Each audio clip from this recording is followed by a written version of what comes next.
I've taken community questions, some you may like, some you may not like. What is the deal with A/B testing? Do we need A/B tests? If people are so positive about something that we do, players aren't going to be like, yes, another A/B test, fantastic. The easy decision is just to not do it. Let's avoid all this headache and just not do the A/B test. But we push forward because we genuinely believe it's in the long-term interest of the game. Ever since the ranked casual split, this has freed us up to do more in the loot mode. Mama Pekka, the base is all raised, or all your defenses are down for the day. I'm thinking like mass skeleton bat spells to fry your servers again. We really want to make events more novel and feel fresh. That's something we have not been doing a good job of recently, but that will be changing. Let's see if players are interested in exclusivity. The Shadow Samurai was like crazily successful. Let's move to global chat to finish off then. Why bring it back after all of this time? Doing this journey with others is how we think Clash is best enjoyed. And there's so many people in the game that are essentially playing it by themselves. But naturally a question was, why can't we have like one huge global chat? We can do that, and maybe we will do that.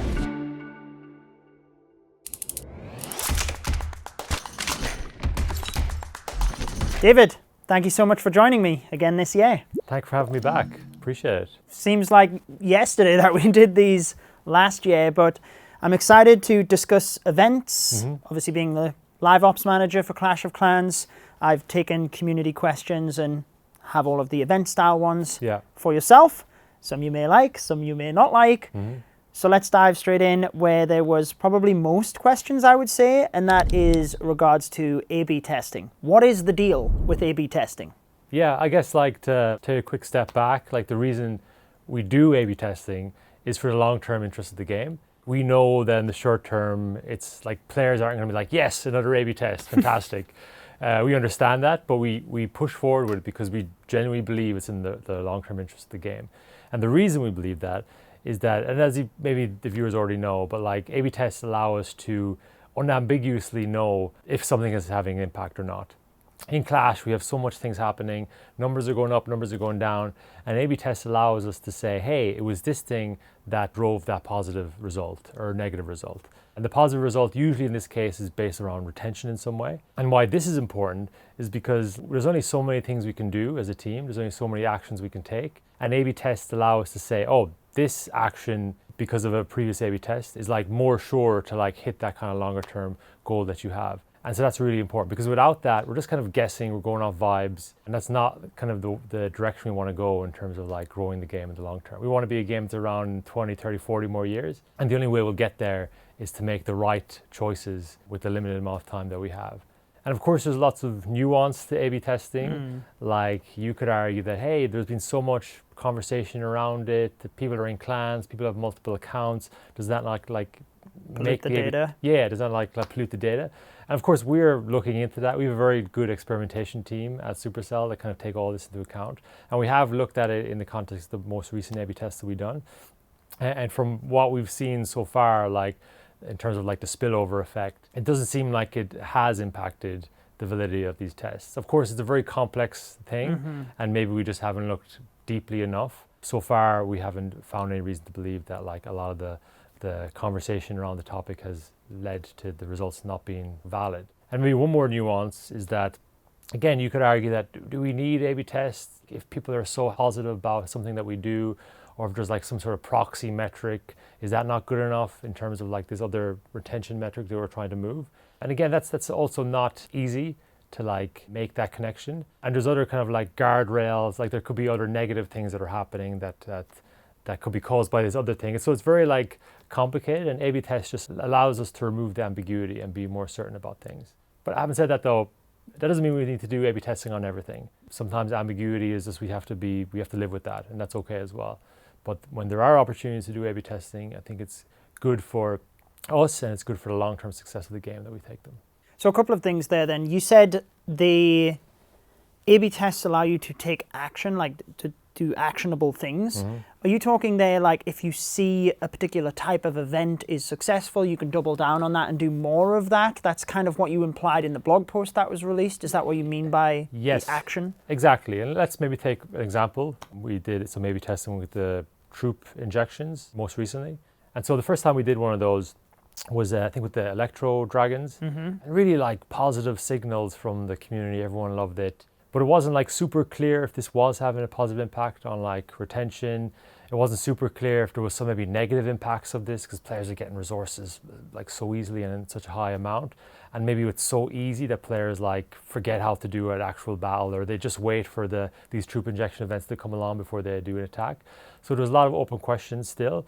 So before we can take more action on doubling down on this sort of event, we said, hey, if we do an A/B test and we kind of figure out for sure if this is having a positive impact on retention and we don't see any sort of negative consequences, this allows us to go further. And so in May, when we did it for the troop injections, we do see very promising results. Like we don't see these kind of risks that we thought we might, and we do see positive impacts on retention. And so now that kind of allows us to move forward with it. So we probably won't do more than, we'll do 1 or 2 a month. That's probably the cadence. But now the next step is like, okay, what about spells? Like that's another angle. Spells is very different because while troop injections are very spam friendly, spells are like, you need to be engaging with the battle throughout. So it's a different angle. But all of this is kind of like scratching the surface. Though the bigger kind of vision of this is that ever since the ranked casual split, this has kind of freed us up to do more kind of crazy things in the loot mode. And what we're seeing now are kind of like proof of concepts for what we could do more of going forward. So again, troop injections, spell injections, they're great, they're fun, but the greater vision is to do something even more crazy in battle mode and more novel, and allows us to do more novel things more regularly.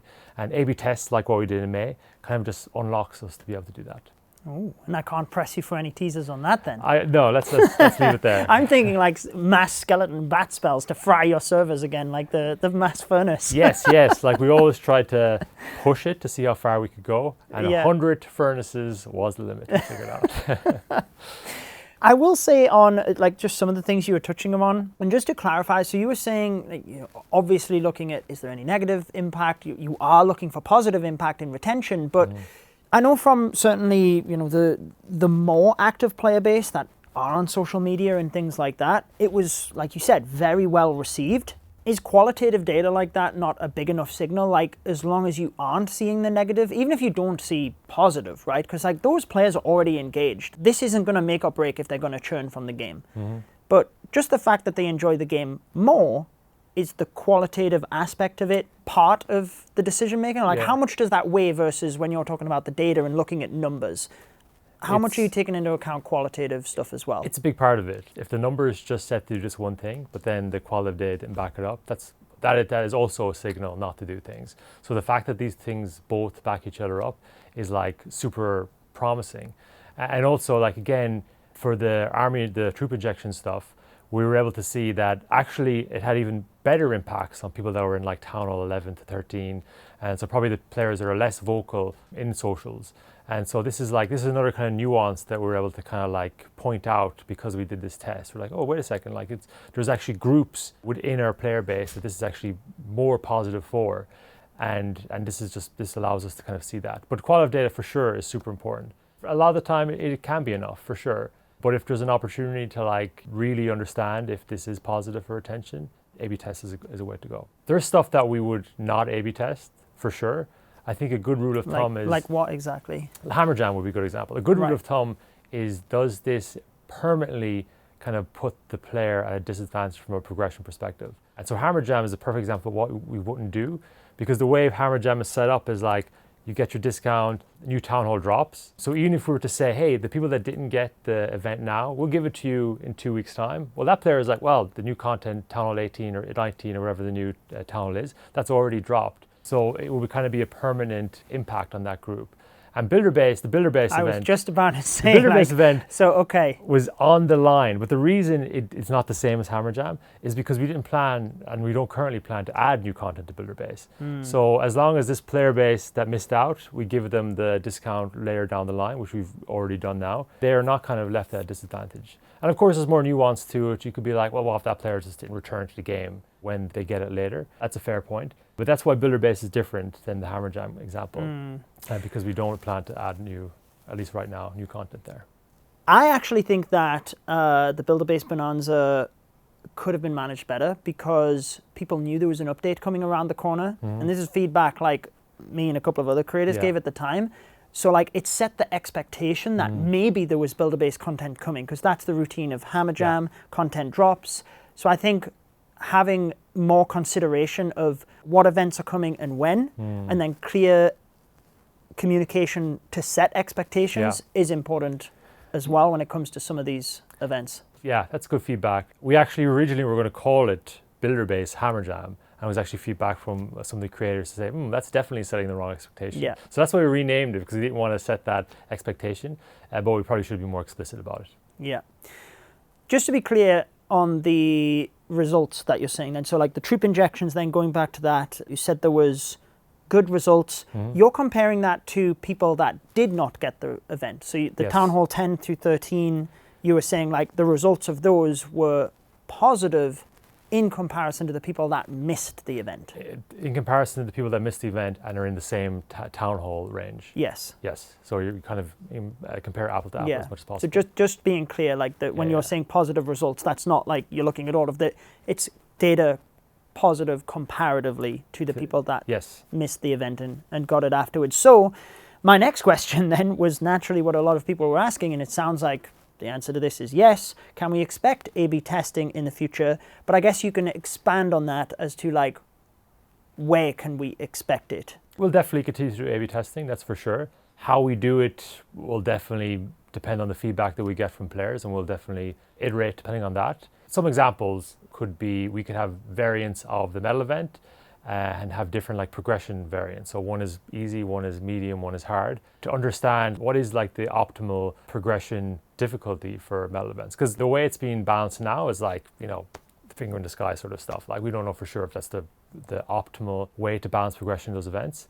So that could be an example. We could have a couple of variants of the medal event. And even more interesting would be to see, okay, like is there certain cohorts of our player base that kind of react more or less positively to each of these variants? So like maybe there's like a less engaged group, and if you have an easier, they like the easier medal event, and now they kind of are more engaged because of it. That could be like something we'd want to look at. And that would be an example of something we would do going forward. And there's other stuff as well, like for example, we do these treasure hunts events, and the treasure hunt events could be like, it's like a 5-day thing, and every day you get like 3 chests or whatever. But maybe like a better option is it's a 3-day thing and you get 5 chests. So that could be another variant, like which is actually better for retention. So these would be interesting things to look into, because at the moment they're our best guess if they're the best thing to do, but maybe there's a better option. And I think these will probably be less controversial than maybe like the on and off versions. So which is how I foresaw the A/B tests running, of like testing variants, not like on or off. Yeah. But I guess on that note, is there, when you're saying trying to figure out cadence for different player groups, are you trying to then find a solution that's best for all? Or are you trying to find a solution that maybe tailors to the event? So the medal event might be slightly different to what you believe is more of the casual group that is not, or like a particular Town Hall range, or like, are you trying to tailor the events to player groups, or are you trying to find one overarching solution? I think the former. I think ultimately the player base in Clash is so vast and broad that having like a blanket approach to events is not ideal. For example, we have clan-based events. There's some players not in clans or not in active clans. So them events are like invisible to that player base.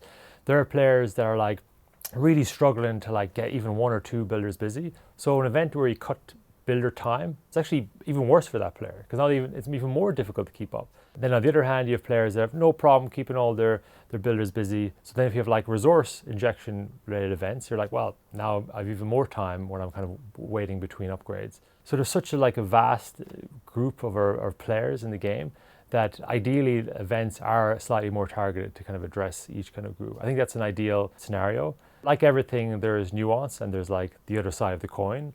Like we don't want people to feel that, oh, I'm missing out on something, or I'm being treated more unfair because I'm more active. And we ideally would find ways to mitigate that sort of sentiment. But that's generally the approach we should take. But like anything, there's nuance to it. So like we need to also keep that in mind. One thing that literally just came into my head as you were saying that, so I'm going to say it anyway, and then we'll move on, like if it's a good idea, bad idea. Yeah. But when you're saying about people being like stuck with a certain amount of loot, that definitely is the case, especially people that they farm all of the walls straight away and then they're just kind of like ticking themselves over. But maybe like upgradable decos or something to be able to, like, people like to swag and show how much loot they've gained. Right now you have like the 2 billion on your profile or something, but maybe like a deco that similar to the Clan Capital Treasury, put loot into, and then the deco like upgrades, and you can show off that you've put 500 million gold to get this deco to like the full capacity or something. Like, that could be pretty cool, actually. 100%. I think using cosmetics more, because there's a lot of different groups you can target with events, but sometimes when we have these events, it can lead to like the end game player kind of feeling left out. That's like one of the groups that can really feel left out. And so having more cosmetics to a piece of that group, while the other groups are getting more progression related things, which they need more of because they're not at the end game. The end game players, they don't need progression as much, but they would like prestige to say, hey, I got here first. I want to show you that I got here first. So stuff like the upgradable deco is a great idea, along with other kind of cosmetics. Personally, I'm a maxed out player, so when Hammer Jam comes, I'm like, oh, it's great for everyone else, but what about me? But if in Hammer Jam there was like something for the maxed out player like that, and it was only available for the maxed out player, then I'm like, oh, I can't wait for Hammer Jam now because I get this advantage that the others don't get. But the others are happy not to get it because they're progressing quicker. So everyone's happy. And I think that's like the sweet spot we're trying to hit. Yeah, because I sometimes see players that get like hundreds of millions in these Gold Rush events, and you're like, oh my god, like all of that loot went to waste. Like at least they could upgrade their deco. I mean, there's few of them, and like they become swag points on your base, like trophy markers for you. Anyways, you mentioned the troop injection and how that, like, you saw positive results. Are you able to share any specific insights into those results, or maybe even something else of like a particular A/B test which has led to a positive change in the game for players? Yeah, well, again, I think kind of as I alluded to a bit earlier, what we did with the troop injections in May, like I said, we saw good retention, like following month retention, for example, we saw positives there, and that's a very difficult metric to move. And like, this is great. So now we can, for example, there's a lot of feedback on, let's do the Mama Pekka. Let's have a troop injection for that. And we can almost do that. We just need to some like small little art stuff we might need to add. And it's much easier to make that request now because like everyone's busy with stuff, but making that request is easier because like, hey, we have these positive signals from the test. We have qualitative feedback of players wanting it. That's like the perfect combination of thing. So doing something like that is much easier now to achieve. But really curious to hear what players think in terms of like the next steps. Like you can have troop injections, then we can go to these spell injections, then we can have like both. Like for example, we were looking at Electro Titan injections. That's fun, but then I'm like, oh, but the walls are. But then what about an Electro Titan injection with like a jump spell injection at the same time? So it's like, oh, great. Now it's slightly more strategic angle, still pretty spammy, but slightly more strategically spammy. And then even further down the line, like there is some stuff we've done before in terms of like army barracks turning into like wrestling rings, or we did some small stuff, I think, in Clash Miss where some of the buildings had like this fire aura around them, or we did stuff before with like, I think in November last year where like meteors fell on these buildings and disabled them. So like leaning into that as well. So not just spells, not just troops, but like what about if the whole base was like raged or So did you see positive results from those, you think? Because I mean, well, that's the thing. You didn't A/B test those. We didn't A/B test them, and also there was no positive. I was going to say, I don't think they were. No. There was no positive signal on the qualitative side. So the learning there was like, we still believe in this hypothesis that like if we do some crazy stuff in battle mode, that can be positive. But our takeaway there was that that just wasn't crazy enough. And so then we said, okay, what about like 30 Electro Dragons? Maybe that's pretty crazy. And that was pretty crazy, and that was pretty fun. And so now the takeaway is like, okay, there is something in what we did before in the past, but it just wasn't enough. It didn't like impact the way you played enough. It wasn't the right angle. Yeah. But the stuff we see now kind of allows us, let's maybe go back to the hypothesis earlier and say, okay, well, maybe there's something in that, but we just need to push it harder. So stuff like, as I said, like the base is all raged, or maybe all your defenses are down for the day, or like just some kind of interesting stuff we can do for sure. Maybe like we could use controllable hero mechanic, but like in kind of the battle mode for like a day as an event, or you can use all your heroes in an attack for like a couple days in an event, which as we get more and more heroes, there's like there's more and more kind of opportunities for that. But as I said, like the A/B testing allows us to kind of more easily make the argument to do those things, because again, like there's so much things that we can do in the game. Everyone has great ideas of what to do, but if you have an idea of what to do and you can back it up with qualitative feedback, players love it, but also quantitative feedback, A/B testing, then it's like it's much easier to get that over the line. My big thing when I spoke about this on my second channel was really the advertisement of them was my main like gripe, because Builder Base Bonanza was revealed in the season calendar, and then people prepared for it, whether it's time or even money or like whatever. I know they get it eventually, but like that wasn't stipulated, and the event is advertised for this date. So that was my main gripe with the A/B testing of like, if it's advertised, it should be delivered. It shouldn't be like this on-off thing. Yeah, it's a difficult one. Like for example, the troop injection thing wasn't advertised. Yeah. But it still is a problem because our player base is so active and they talk so much that if we advertise it or not, players are going to know about it. So there's two approaches. You can let people know so that, hey, this is what we're doing now and this is the reason we're doing it. Or you can just like pretend that nothing's happened, and then people will just figure it out for themselves and be like, hey, why didn't they tell us about this? So to me, I think you could utilize the in-game event more though, because on social media, if you use the Clash of Clans Twitter page, right, like you put out a season calendar, everyone that's in the active community looking sees that. Whereas, I don't know if you have the ability to do this, but I would hope that like if someone is not going to be included in a test, or it sounds like that's not going to be the case anymore, which is great, but if someone wasn't going to be included in the test, they wouldn't see it in the in-game calendar. But you would then advertise the people in the in-game calendar that would see the event. So, because it is important, like let's say the Builder Base Bonanza, it is important that you advertise it so people can prepare for it. And the 97% of people, or whatever it was, in the test shouldn't be like unable to prepare because it's a poor experience for those couple of percentage of people. But if you targeted it in game, then you're not like giving false hope. Yeah, we do somewhat, like the event HUD only shows the people that are getting the event. But then like the calendar, that we shouldn't have included it there. But at the same time, like the number of people that actually see that is actually not massive. But again, we shouldn't have included it there. Yeah. So in terms of, A/B testing, I obviously got a lot of other questions on events. I think we've covered a lot there. You've like given your justification of it. I acknowledge like where the frustration was, and hopefully we see improvements in those going forward. And at least we have like the rationale of like why they're done. Like I come from a science background, so I understand them. Like my biggest gripe was the on-off and the advertising. But talking about events specifically, maybe one more point before we move off A/B testing is like, again, I think I've said this even the last time we were here, like we really do things that we believe are in the long-term interest of the game. No one thinks that players are going to love A/B testing. So the easy decision is just to not do it. Like just let's avoid all this headache and just not do the A/B test. But that's not the right choice for the long-term success of the game. We want Clash to be here for 50 more years. Like that's our genuine goal. And we have to make decisions that look to the long term, even if in the short term it's painful. Like I have to have a gym session after this. Like I don't want to do that. I don't want to be running for 5K.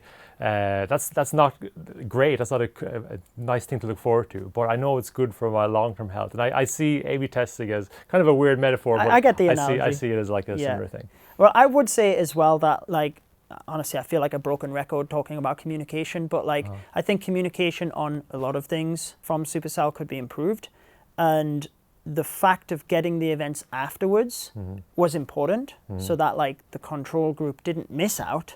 Like that's how we used to do things I worked in the hospitals. Like your control group would still get the treatment afterwards in that case, but that could have just been communicated from the start and like avoided a lot of headache where people thought they were just full on missing out from the events. And that if it was communicated, if you don't see the events, you will get a chance to play them at some point. That would again avoid some of that headache. It comes also back to like the contamination point. Like it just potentially makes the testing a bit more difficult if you do that. Is that only for the super active players though? Yeah, I think it is for only super active players. But you're right, I think better communication on that would be the way forward for sure. Yeah. I mean, it sounds like the future of A/B testing is a lot more known for the community now. Like it was more of a shock. You've done little tests in the past. Like I remember the Gold Pass having little tests in it, but it sounds like it's a lot more known as to like what the path for A/B testing is. So probably not as much of a shock moving forward, hopefully. So I do think that'll help. Back to my point on events, though. I know this is not necessarily being A/B tested, but a lot of people have picked up that the bonus medals have gradually been depleting as medal events have gone on. And now some players used to be able to get the equipment and an extra one of the decos. I know you get the free one in the track, but you could also get an extra one. And some players have noticed, now I'm short of those because the medals have been depleting. Has that been well, I'm assuming it is a conscious choice, but like, why have the medals been going down? Actually, it does also connect back to A/B testing. So the medals that are kind of reduced somewhat, they kind of come from the bonus track. And a bonus track, it like hits a relatively small number of players. So if we have this progression, then we're like, ideally we would give it to more players and the small number that hit the end of the track. And this is also in the context of like, we do get a lot of feedback about the game being very grindy, and arguably like a bonus track kind of leans even further into that. So with these two kind of feedbacks in mind, it's like, what about if we like distribute these medals in a different way? That number one, kind of get to more players, and number two is kind of better for our like engagement numbers generally. One of the first steps we did was like, what about we put them in like the trader on a daily basis? And we did that, I think, I forget when we did it, but we did it relatively recently. Yeah, a couple of months ago. From just looking at early numbers, it was like, oh, this looks pretty positive for retention. And so then in May, we said, hey, let's A/B test this. So we A/B tested it, and only some players got the medals in like a daily kind of trader. And the A/B test suggested that it actually has no impact on the engagement the numbers that we want. In fact, there's actually some negative signs there, which again is like such a good, important kind of use case of A/B testing. Because if we didn't do that, I guess you would assume. Yeah, and if we didn't do that, we're like, okay, let's just always like distribute it in that way. So now we're just like, okay, like how can we distribute these medals in a way that's best? And we used to do them on the Supercell store as well. Maybe we get back to that, but again, like it's a relatively small number of players that are on there, but still there's good value in putting it there as well. So yes, we will. They'll be back. Right. We hear your feedback. The depleting of medals is something that is like temporarily tested, and it just the aim is not to deplete the medals. It's just figuring out how best to top them up for the community. Yes, that's a part of it. But also, like, we probably should have also just not had these periods of times where they're getting less than they were before. I think that's not ideal, and maybe we could have done better on that. We really believe that this kind of daily trader thing would work, and like, we put them in there. Like, you get 100 medals X number of days, and that can be just the way we do it. Then the test said, hey, that's actually not the way to do it. So we'll do better on that for sure. Interesting. I'm trying to wrap my head around it's like why that could be, right? Because it would seem obvious, but like I guess they have to go into the trader shop. Yeah. But you would think that would be good actually for like returning retention, like to bring people back the next day to get the free medals out of the trader shop. Yeah. And I think the reason actually is just that it's just not surfaced well enough.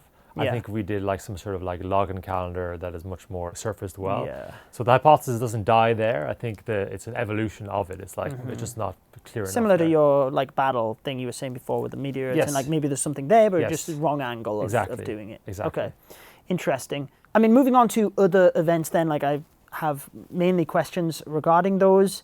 Summer Jam will be underway by the time this releases. I guess there's not too much to say on it other than it came back slightly different this year than last year with kind of like scaling of the effectiveness across town halls. Yeah. Do you want to touch on anything about your reasoning of Summer Jam? I mean, it sounds like it's something we can expect year on year at this point, so long as metrics are good. Yeah, like so the whole purpose of Summer Jam was that we do see kind of a seasonal kind of dip in the middle of the year around summer. And last year we were like, okay, let's see if we can kind of prevent that from happening, while at the same time like offering kind of a unique progression experience that's differentiated somewhat from Hammer Jam. And so that's why we had this kind of like sequenced kind of discounting effect. And another side kind of goal of that as well is that the good thing about this sequence is that it kind of focuses on breadth of upgrading, not just kind of like straight path.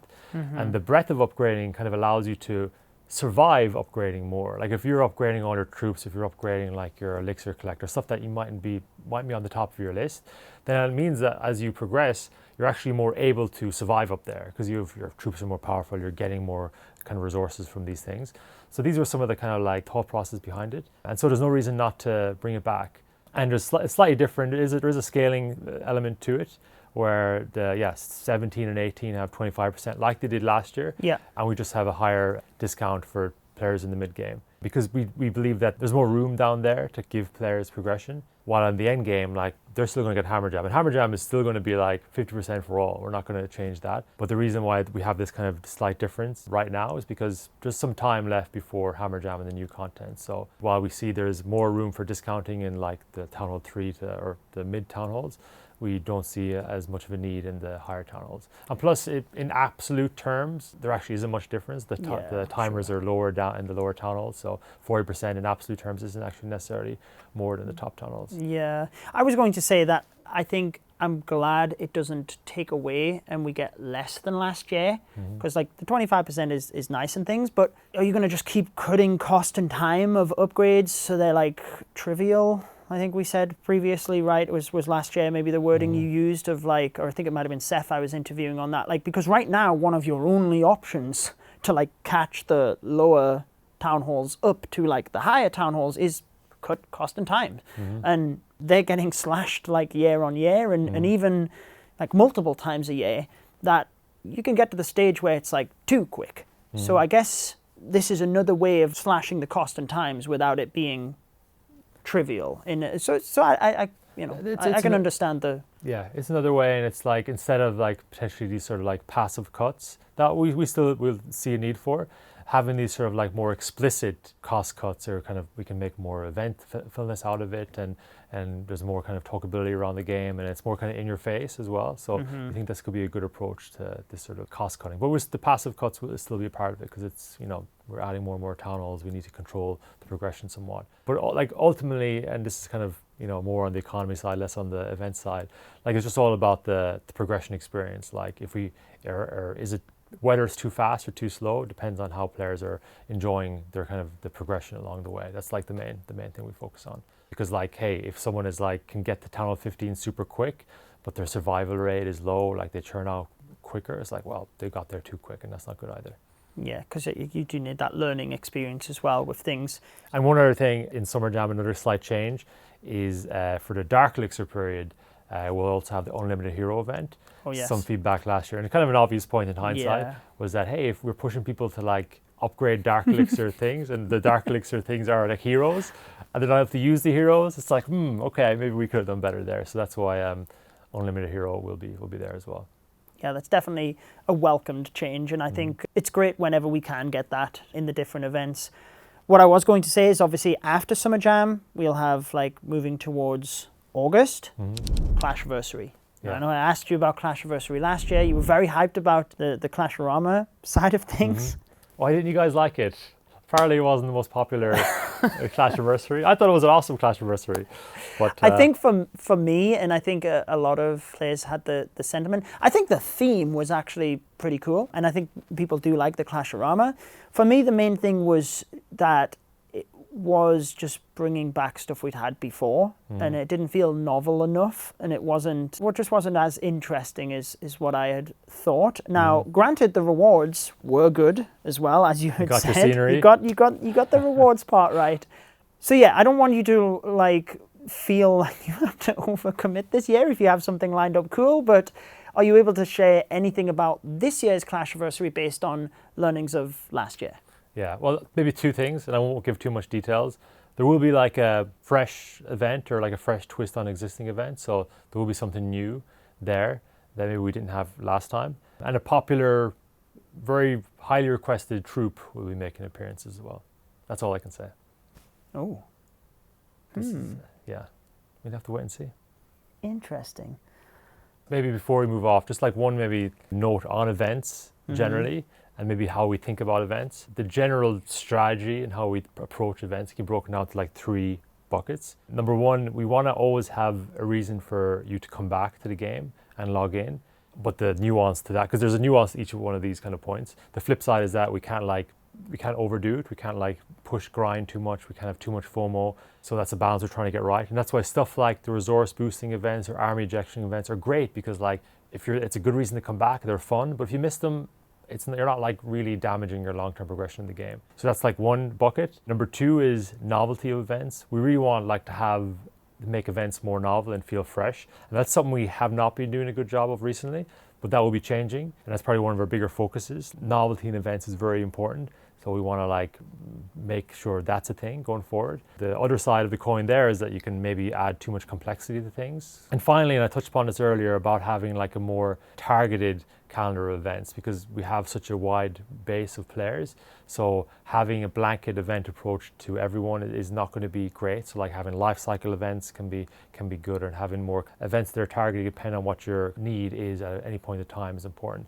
But the flip side to that, of course, and particularly for endgame players, is that they kind of feel left out. They're like, hey, I got here, and why am I being left out of this event? And that's where like kind of more prestige-related cosmetic rewards can come in. So that's how I would kind of view events in those kind of like three. Interesting, because I was going to ask actually, and you kind of answered it there for me about the interview that Sabrina did where she talked about events, and that did kind of confuse me, but I guess it kind of makes sense where she said you want to have a full calendar of events, almost overlapping events, and you don't want them to be grindy where people feel like they've missed the event and that's it, they're even further behind, but you want them to be impactful. Yeah. And I was struggling to understand that in a way, because I was thinking if it is impactful, well then the rewards need to be good. The rewards can't be trash if then it's not impactful. By that, was she meaning more, by impactful it might be just fun? Yeah. And so you will still have events with good rewards, but they maybe won't come around as often, or Yeah, it's just we need to manage the cadence. If we think about like all the events we have and events that kind of have rewards that you kind of need to be around for, like a medal event, for example, and we think about like what the composition of events looks like there, I think, we need to like balance that kind of smartly. Like, we don't have all kind of these like really heavy FOMO events. That's not good. So it's good to have like kind of more of a balance. And by having the balance, we can actually have this like really eventful calendar, a reason for you to come back every day. But if you don't come back every day, that's also fine. And you don't feel burnt out or it's a grind. So like that's kind of what we're trying to strike, and the balance we're trying to hit. Okay. I guess that makes more sense from the like experience side of things, rather than just like my hat was on strictly like progression in terms of rewards from events, and I'm thinking impactful but not that big of a deal if you miss, but makes sense when you're talking about experience then. So before we get to any of the global chat questions that I had, we did have a couple of like smaller questions, I would say, but there was quite a few on like legendary sceneries, because when they first released some time ago now, it feels like, you had mentioned maybe 3 per year was like the maximum cadence, but we've actually only seen 2 since that time. So did legendaries not perform as well as you expected? We're obviously seeing a lot more XL sceneries now. In fact, the last XL scenery, you could zoom right the way out almost like a legendary. Can we expect any more legendary sceneries, or is it more that we're going this XL route? Yeah, we can definitely expect more. That was the plan before. We do one every quarter, every 4 months or whatever. And the reason we haven't is, very honestly, the artists that are working on it, they're like, it's just not quite legendary enough. They want to make it more legendary. And to make it more legendary requires like more dev time. And so that's the reason we haven't seen it yet. It's not quite legendary enough. Oh, okay. Yeah. Interesting. So we can expect more, but does that mean then moving forward they would be at a lot less frequency than what you had first suggested? Yeah, let's see what the cadence is like. It depends on how it's received by the players. With any cadence for anything, like you can have a plan, but depending on how it's received, that plan always changes. So let's see, but the price point is pretty high for these things. So we want to make sure that it really is legendary. That was the artist's decision. They were like, it's not quite legendary enough for us, and we wanted to make it more so. So and that's good news. And that's of course, like we're selling it at quite a high price, and the quality needs to reflect that. So in the interim, the XL series are more what we can expect. Short term. Yeah, and I think we probably should get back to like the more regular sizes as well. I think maybe we'll have more of a mix in the future. Yeah. The other question was more the exclusive skin that we had with the Shadow Samurai skin. Whether that is something we can expect more of. Recolors of skins, was that successful?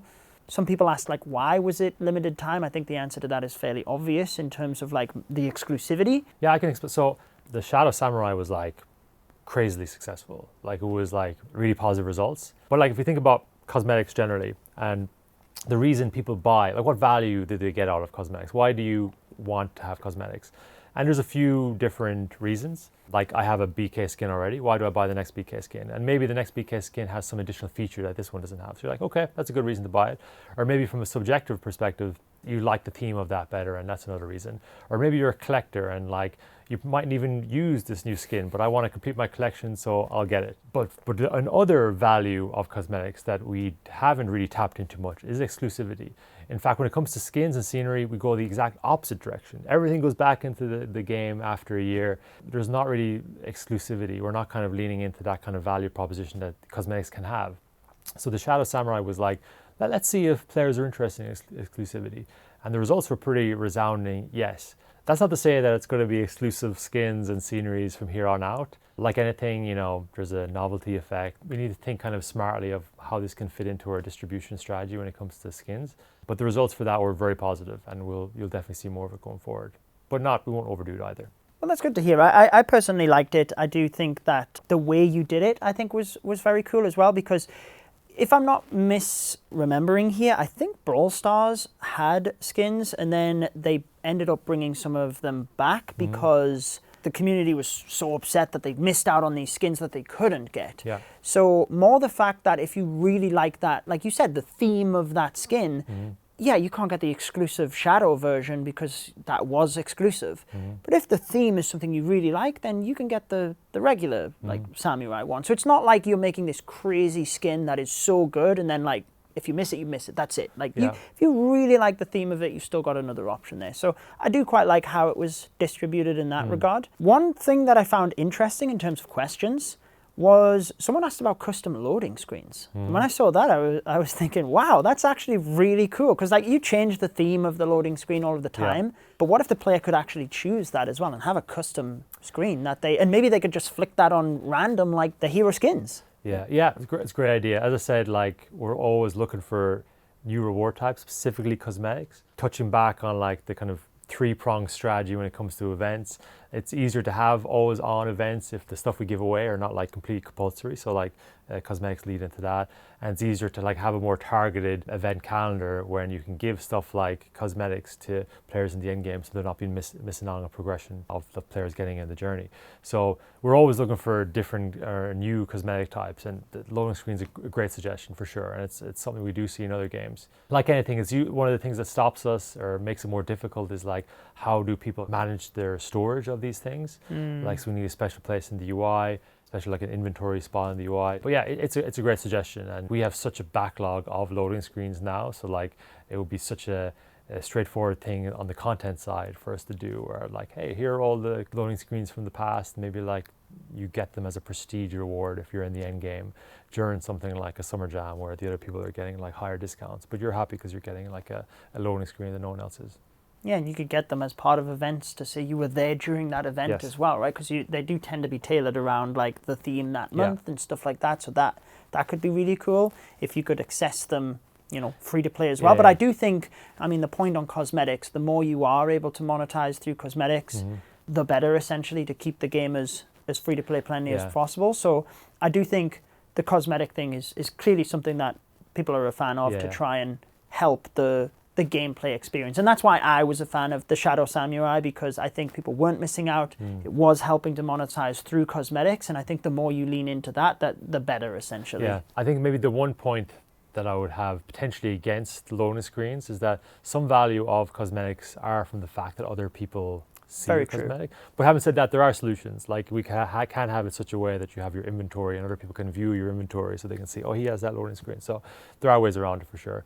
There is something here that I had written down that you picked up on in terms of bringing back skins and sceneries. Why does it take a year for them to come back? The skins are actually getting so much better that by the time some of them come back, they're nowhere near as good as the recent ones. And if you do buy a particular amount of a set, you have to wait extremely long before it comes back. Is it to try and maintain like some level of arbitrary exclusiveness? Have you thought about changing that as to like when they come back? I guess the first question is like, why not just sell a skin and just not have it leave the game at all? Just like after it's in like the main shop at the end of the season, it goes into the cosmetic tab. And I guess the answer to that would be then we would see our kind of the performance of skins in the limited time window go down quite a lot, I would assume, if we did that extreme case. And so kind of building on top of that example, you could argue that 1 year maybe is better than 6 months in terms of like the performance of these cosmetics during the initial kind of limited time window. To be honest, I think why not 6 months a year? It probably doesn't make much of a difference. But I do remember, like, I wasn't around at the time myself, but like when we did introduce the cosmetic tab in the first place, we did see kind of the performance of the limited time stuff go down. And the hypothesis, of course, being that these players now knew that it was going to come back in the future. So it kind of goes back to their exclusivity point we made earlier, and that there is value in exclusivity. And so the 1 year is kind of leading into that. But 6 years, 12 months, I think that there's a much bigger question around the cosmetic tab and how it's like so disorganized, overwhelming.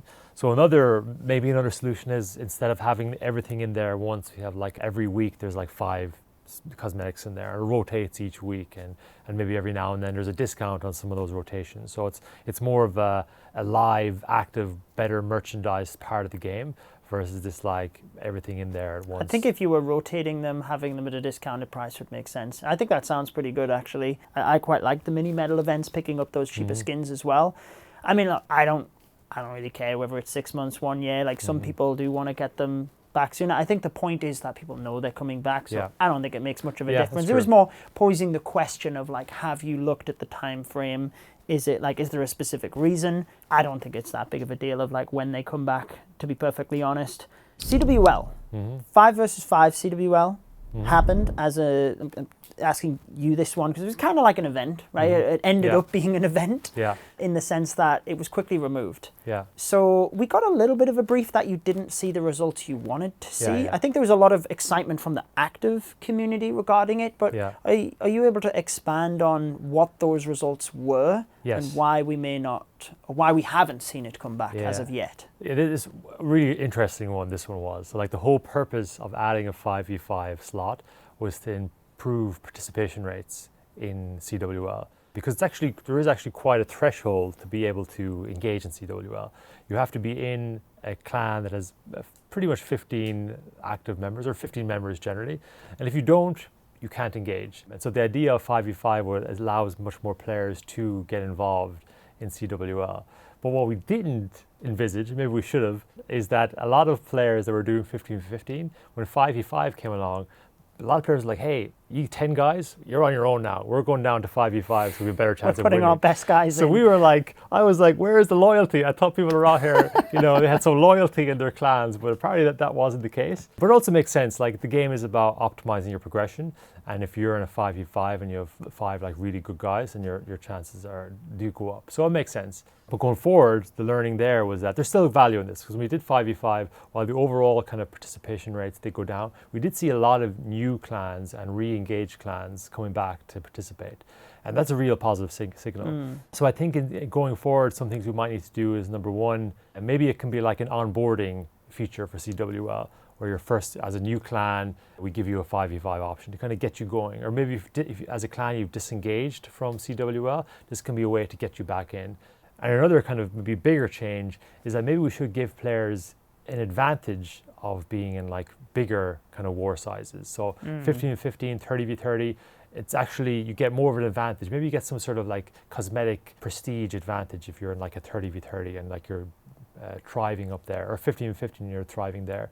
And so then if we then brought back a 5v5, that this kind of like situation where players are being thrown to the side, which I still can't get over. I would never do that to my clan. But maybe we won't see as much of this. So these are kind of some of the changes we want to see going forward. Some positive signals, but some tweaking needed.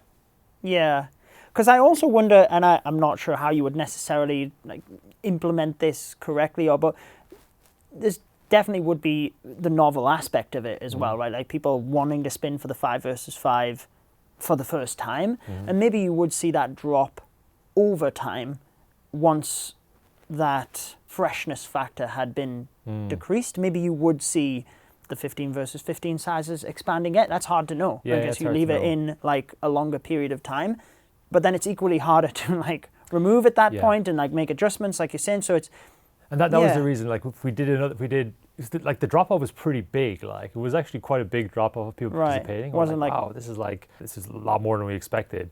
And so number one, we didn't want to kind of like prolong that to another month. And number two, if we did another month, it's starting to become a precedent now. So like it probably made sense that we kind of act fast and then try and adjust. But Yeah. but it's not completely off the table by sounds of it. Then it's a bit like the events before where you're saying there's merit there. You just have to dig deeper as to like how to maybe figure out implement what's it right. differently. Yeah. But we could perhaps expect it again in the future. For sure. I think there's so much untapped potential in CWL. Like we're doing a second one this month. And again, results are really positive. Not to say that we're going to do 2 CWLs every month, but there's something there that we need to look into more and do more of with CWL. Interesting. Magic snacks in the Raid Medal Shop. I actually seen that question a bunch of other times, or at least in other places. But the Raid Medal Shop seemed to be what people were suggesting the most. Have you considered putting magic snacks elsewhere? Because since they were added to the game, we haven't really seen them expanded much past the chests and like giving them away for free on like the Clash YouTube channel. We recently got a Clan Castle cake, and they haven't really expanded into other areas of the game too much. Yeah, no, for sure. I think there are, at least put them in stuff like challenge levels or other parts of the games. The reason we haven't done it is just because it's not supported on the back end, but we should definitely add something like that. Whether we'd add it to like the Raid Mel or the Gem Store, again, probably makes sense to do. No real reason not to. One thing though is that like the Clan Castle cake in particular is just far too OP. So we might have to It is the best one. It's the best, and the way it's kind of done is that like you could use it for all your ranked attacks, for example, and it kind of removes the need to like engage with your clan or do other things in the game. They're definitely quite OP, and one of the reasons for that is that it was kind of designed before Clash Anytime, and now without Clash Anytime, the snack becomes probably more powerful than we would have anticipated. So while we'll likely still keep that snack around, I think there's likely that we would add like more granular versions of it also. I know people in the team have talked about like Clan Castle slices or cake slices or stuff like that, so like smaller versions of the Clan Castle cake could be something we add going forward. Yeah, and I guess those you could potentially then make more accessible as well, and presumably cheaper if it wasn't as powerful, but like make them more accessible as well, because the Clan Castle cake is what people love. But I think adding snacks to other parts of the game, for sure, I think we should do it. The only reason we haven't done it so far is because like technically we don't have the support to do it, but we've talked about it quite a lot to add some stuff to the trader for sure. Good to hear that some of the magic snacks can be like put into different aspects of the game then. I think we've covered everything, so let's move to global chat to finish off then. So naturally, new feature, lots of questions about global chat. I guess before I get into any specific questions, like why bring it back after all of this time? Yeah, that's a great question. So Clash is all about progression, and building and battling to get that progression is like the core of the game. But doing this journey with others is like how we think Clash is best enjoyed. And there's so many people in the game that are essentially playing it by themselves. If we look at the percentage of players that are in clans and they're engaging in clan activities in some way, it's quite a small percentage. So this kind of like vision of how Clash is best enjoyed is actually only being enjoyed by a relatively small percentage of players. And so global chat wasn't brought back because it's like this meme, bring back global chat, or like it's a very highly requested thing, like people have this nostalgia over it. The reason it was brought back is that it can allow us to connect players together. The version you're seeing now is like hopefully the very first step of many, where we make it much better than it is. But the ultimate goal is it's a way in which we can connect players in the game, which hopefully can then lead to players enjoying Clash the way it should be, progressing but with others.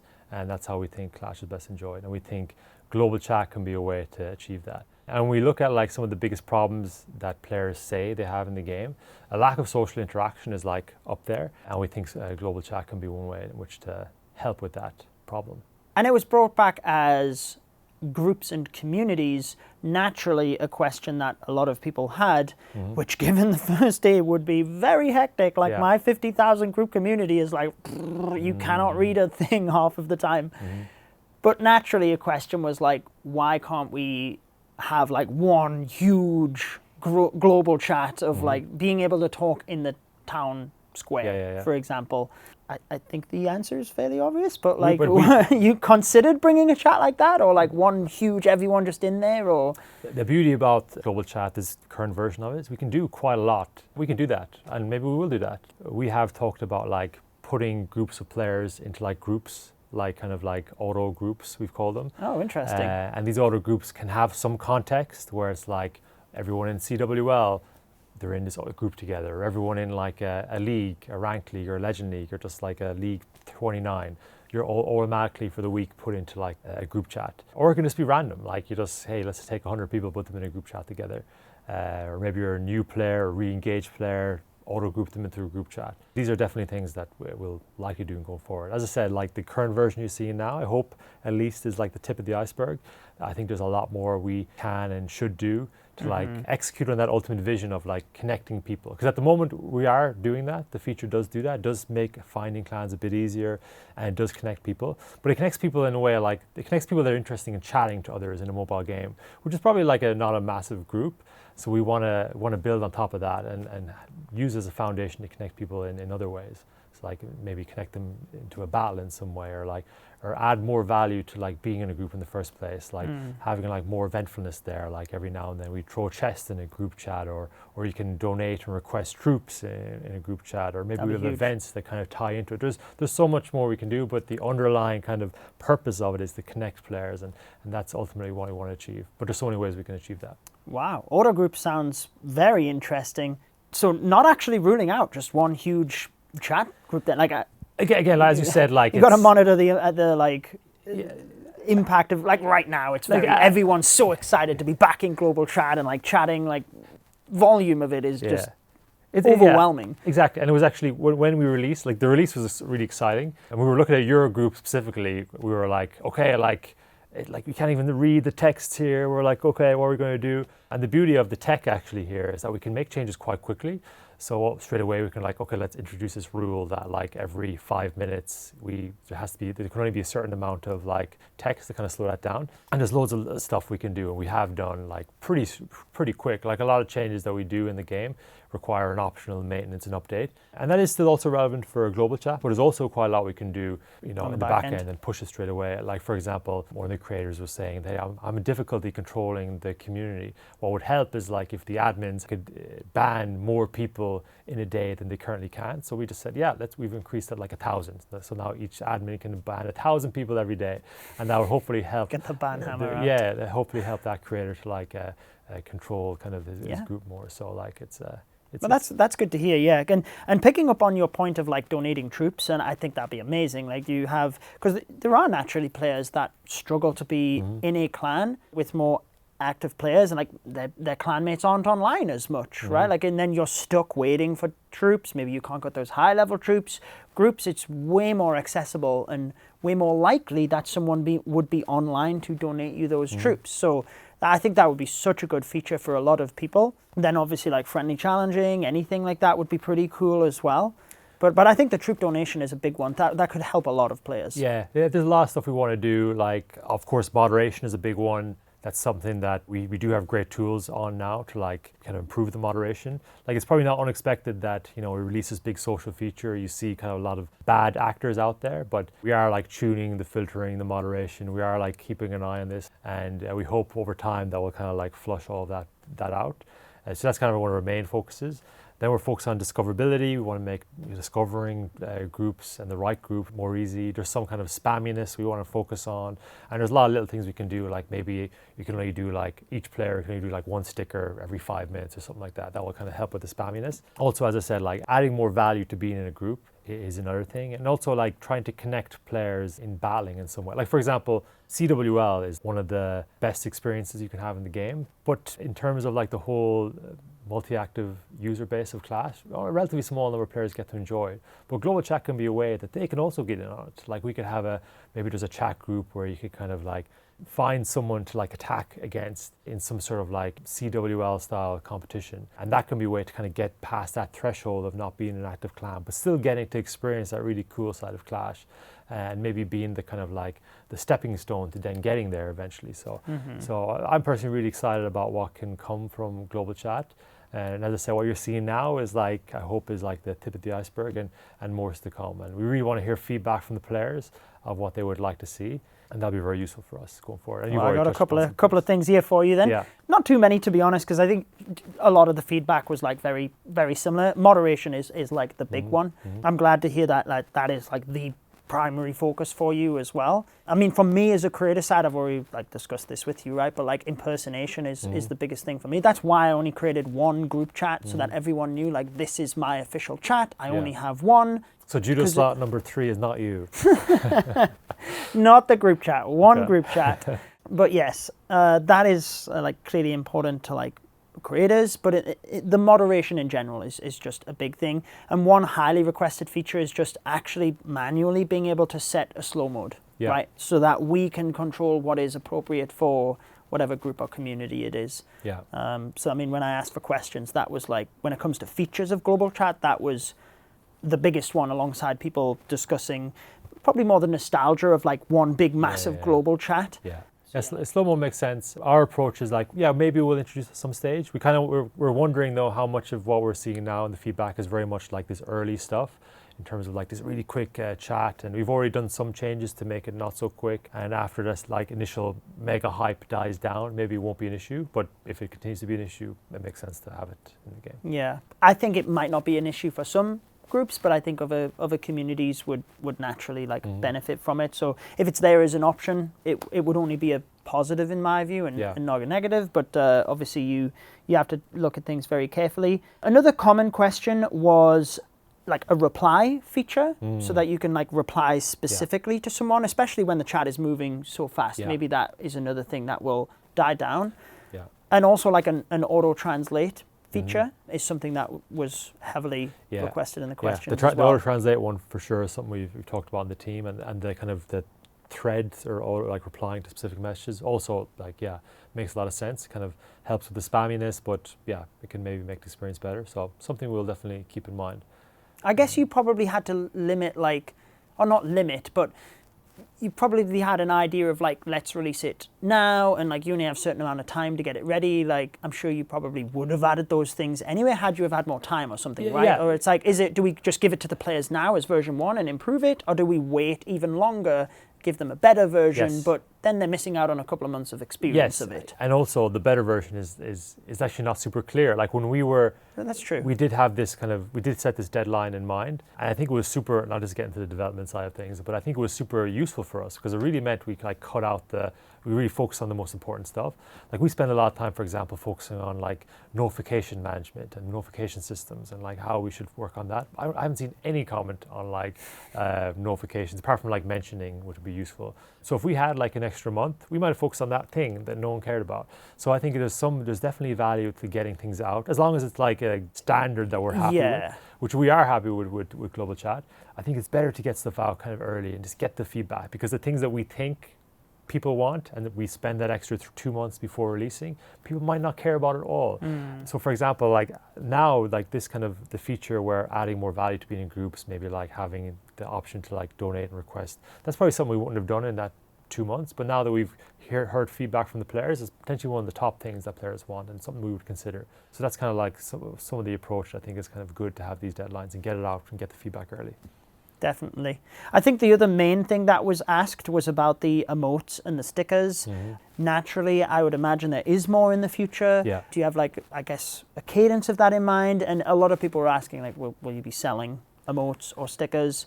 Are you able to share much of a roadmap of that sort of stuff? For sure. It's more of a when, not if, we'll do emotes like in the game more holistically. Like at the moment, the stickers, emotes are like in the chat, but I think there's more we can do with that, and it has been discussed in the team, and I'm sure we'll get to it at some stage. But in the context of global chat specifically, like the thinking was that maybe every season or every month, like at the moment there's like these football emotes, like we remove those and put in different emotes that are more seasonally on brand. So these are some of the ideas right now to kind of make the game feel a bit more, kind of make global chat feel a bit more eventful. And then going forward, we want to do more with emotes, I think, and I think we will. And then when we do more, it'll probably make more sense to like sell them and give them out as events. So for sure, you'll see that down the line. When, I can't say, I don't know for sure.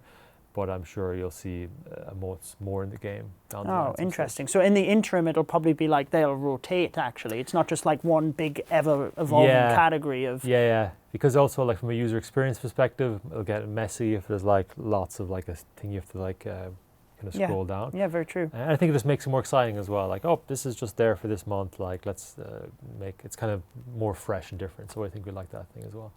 Yeah, I mean, I would agree. I'd never thought of it like that. I do think, obviously, if you go on to like selling them, so you're clearly going to have a bit more management of the UI, and then at that point, maybe you can have like a bit more of an abundance of them to be able to have better management. But yeah, I'd never really thought of it from that regard. Exciting times, though, and I'm like, it is an exciting feature that obviously a lot of people have requested.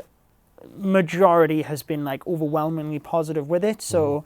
Yeah, I would say congrats on the launch, and it's exciting to hear what you have in mind for it as well. Yeah, absolutely. We hope we can bring more players together in the game, because like we obviously a lot of the negative stuff gets kind of posted more and shared more, but there's so much like wholesome moments you see in these chats. Like I was in a chat where people were like just like complimenting each other's like deco collection, like, oh dude, that's a great deco collection you have there. Or like people just giving advice. Like I was in this chat where someone was giving advice about like how you could do well in your job interview tomorrow. It was so wholesome to see that. It really put a smile on my face when I did. Of course, there's the other side, which is very unfortunate. But I hope over time we see less of that other side and more of the wholesome side, and then kind of make the game better overall. For sure. Well, obviously, I want to be thankful of your time and just give you the opportunity if there was anything else you wanted to say, or anything on events in general that you feel like we'd missed that you wanted to comment on, or if not, we'll just close it out there. Yeah, I think we covered a lot, and thanks for having me on again. Of course, it's been great. Yeah. Well, thank you for your time, David. It's always a pleasure. Absolutely. This interview is all about getting as much information as possible. Guardians, moving to Town Hall 19. What is the plan with them? Well, fortunately, I can tell you exactly the plan, because we actually planned this right back when we were making them. The plan is for them to... We're seeing a town hall every 12 months now. Is that the vision you have moving forward then? You just keep adding town halls at that cadence? Yes, but we always question ourselves. Okay, maybe we should do Town Hall 19, makes sense, but then how about Town Hall 30, Town Hall 40, Town Hall 50? Do we want to still make town halls then? You build all of these things, you spend so much time designing everything. Where do you come up with concepts for troops? Have there been things that you have designed and put into the game and you thought it was going to be used in a particular way, and then the community used it totally different? Are there any concepts of troops that has been scrapped that you really liked? There's so many ideas. I can give you a bunch of examples. Maybe the first one that's coming to mind now is